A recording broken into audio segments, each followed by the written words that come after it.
I think it's the biggest game of the weekend. Yeah, definitely. I think this one is the biggest game of the weekend right here.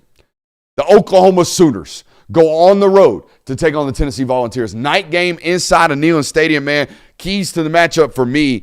Oklahoma, can you create any type of dynamic and vertical passing game, or is this new version the thumbless from the ear material version of this offense? Is this the new version? Guys, I'm not a stats guy. I'm a film guy, and the film has been telling me they are not the same. They are not the same football team. They do not call plays the same. They are not the same efficiency numbers. They are not the same explosive team when I watch them on tape. They rely far more on the run game than I ever thought they would, or that they did when they were their best versions of themselves early on in the season. I went and ran the numbers down. Pre-surgery, John Mateer was throwing 275 yards per game on 11.7 yards per completion. But here's the important part. 67% completion percentage. That's not 72 like Bo Nix. It's not elite. It's 67. But it's for almost 300 yards a game. And adding in as a runner. Now we have a thumb injury. Now we have surgery. Post-surgery, we are throwing for 191 yards per game on 10 yards per completion. But again, the important part, 58% completion percentage. Woof. He's spraying it. He's spraying it, and we can't trust him to continue. The amount of attempts per game are going down. The pace that they're playing with is going down. The creativity that they're playing with is going down. It's a major problem. Can we find a way around this, or can he somehow get healthy in the middle of the season? I don't necessarily believe that to be the case. Not as a former football player and someone who thinks about it from a football brain mindset. We don't get healthy in the middle of the season. We get healthy after the season, and that's unfortunate. For Tennessee, man, can you find a way to be turnover and negative-free against this Oklahoma defense? Mm-hmm. They going to hunt. They're going to hunt, and they're going to try to create some negatives on you. Can you do what Ole Miss did? Ole Miss took 84 snaps and allowed 1 sack, no turnovers. That's a great damn day against old Brett. Mm-hmm. Oklahoma, the key to this game is you have to win your one-on-one matchups. That goes on defense and that goes offensively. Defensively, it's your corners. When you're one-on-one with Tennessee's wide receivers and they're throwing a 40-yard bomb, you got to win those. You got to win more than you'd lose. And then also up front, defensively, you got to win those one-on-one matchups on the offensive line. Whoever's matched up against David Sanders, you don't have to win consistently, but you got to at least win some of those. David Stone, you got to win some of those matchups as well. Like, be disruptive up front, continue that for yourself. Tennessee, I think it starts with their defensive front in this matchup, where I think a lot of issues for Oklahoma right now are starting with their offensive line, and it's creating a lot of issues for John Mateer on top of the injury that he's dealing with right now. So Joshua Josephs, Tyree West, those guys for Tennessee got to be great on Saturday. Is that the biggest advantage tilt in terms of matchups in this football game? Tennessee's front four versus Oklahoma's offensive line? Probably. I would say so. Everything else seems relative, like big-time punchers going, especially on the like Oklahoma's defense versus Tennessee's offense. Very much. It feels like on par, like those two are top 5 units. This feels like the only place in this matchup where there's a heavy tilt towards one of these football teams, in my opinion. I would agree with that. Yeah, Maybe Tennessee's linebackers versus whatever Oklahoma can put on them. We're going to talk about that here in a second. Go ahead. The key to this matchup for me goes for both teams is who wins more, Tennessee's weapons on the perimeter or Oklahoma's defensive backs? Because we know that more so than ever this year, since Tennessee hasn't ran the ball as effectively as it has years past, and still fine at running the football, they rely on their big chunks, and if they can hit half of those, they usually have a really good chance to win their game. I think that if you're Oklahoma, you have to put an emphasis on stopping that. They have an elite wide receiver core. Whoever wins those 50-50 balls more, I think, is going to be the victor of this game. You know what sucks about these 50-50 balls? We're going to talk about this a lot in the local hour. If you throw 7 of them, if you throw 9 of them, throw 10 of them, and you lose as a defense half of them, you're going to lose that football game. It's not 50-50. It might be an opportunity for the ball to go one way or the other. There's a one-on-one down there. But if you lose half of them, you will lose the game. Because you can't have 5 50-plus yard explosives against Tennessee. You'll lose. Yeah. They'll score 35 points plus. Mm-hmm. So they tilt the math on you, man. It really is like shooting threes. It's like going out there and it's like, well, they shot 38% from the floor today. Well, who cares? They knocked down 25 threes. They scored so many points on you, it didn't matter. That's the way I feel about this sometimes, because it's not 50-50. It's a 50-50 ball that we have to win 65% of them or we're going to lose today. Right. Mm-hmm. And that's stressful. In terms of an X factor, man, for me, it's Xavier Robertson. Last week was the breakout back for Oklahoma. But I don't think that's the matchup here for Oklahoma in the run game. For me, it's Torrey Blaylock, the freshman running back.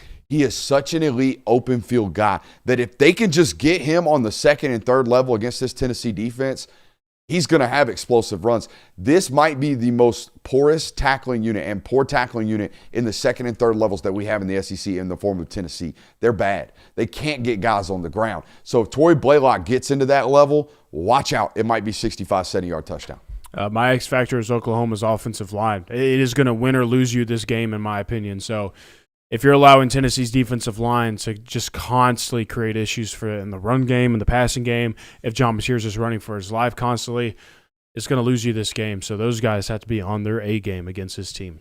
Give me freshman quarterback Courtney Guillory from Oklahoma as the X factor here. Cornerback. Freshman cornerback. Yeah, no, in my head I heard quarterback, so I thought somebody else might have. No, cornerback. Yeah. The defensive back. I think that Tennessee, Josh Heupel does a very, very good job of scheming up who they think is the weak link here. And again, like I said, you're going to have to win some 50-50 balls. He's going to be a major X factor if that. Only 3 people go to New York. 3 or 4, yeah, usually. We feel like Ty Simpson might be in that conversation. Mm-hmm.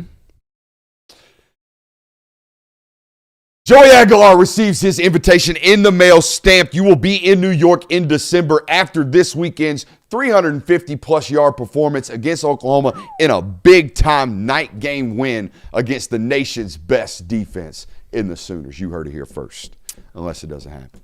You heard it here first. Tennessee has more 40-plus yard passing plays in this game than the number of times Oklahoma crosses Tennessee's 40-yard line. You heard it here first, unless it doesn't happen. I don't have a statistical prediction for this. I don't have an output. I don't have even, plays. But this is going to be a John Mateer disaster class. You heard it here first, unless it doesn't happen. The amount of havoc that this Tennessee defense creates perfectly goes against what John Mateer has been doing since he came back from his injury. So I believe you have a debt to pay. Yeah, we'll pay that after we get done cutting this sub-episode that we're going to have to put out. I mean, he's even got a name. Yeah, it's in the name. Hokey It's in the name. I'm you're doing a cooked. cartwheel. I'm cooked. I'm more nervous about that than the Raw 225. The bench press, not doing it without a warm-up. I'm more nervous about this one. Prediction. I had a sneaky feeling going into that A&M LSU football game. I had a sneaky feeling there was a drastic advantage in that ball game. Tennessee rolls. Vols on top. Tennessee 34, Oklahoma 20. You and I are very similar on this one. I have Tennessee winning 37-20. I have Tennessee winning 34-20.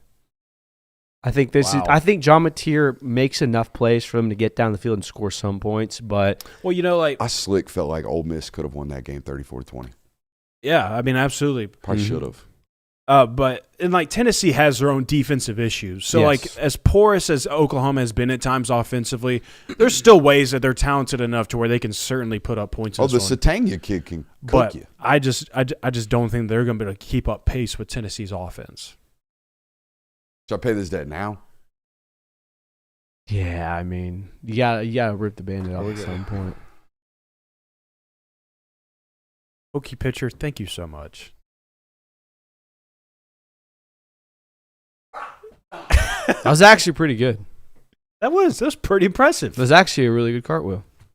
Hey, we'll take a quick minute to give a shout out to our friends over at Sleeper. What a great time to be here on this network this year, but also a great time to be with our friends over at Sleeper. Go over to Sleeper today, the #1 place for daily fantasy and prop plays. Sleeper Picks is a real money product that connects friends over picks. Choose 2 to 8 of your favorite players from pregame, live, or even across different sports. Pick more than or less than the predicted stats.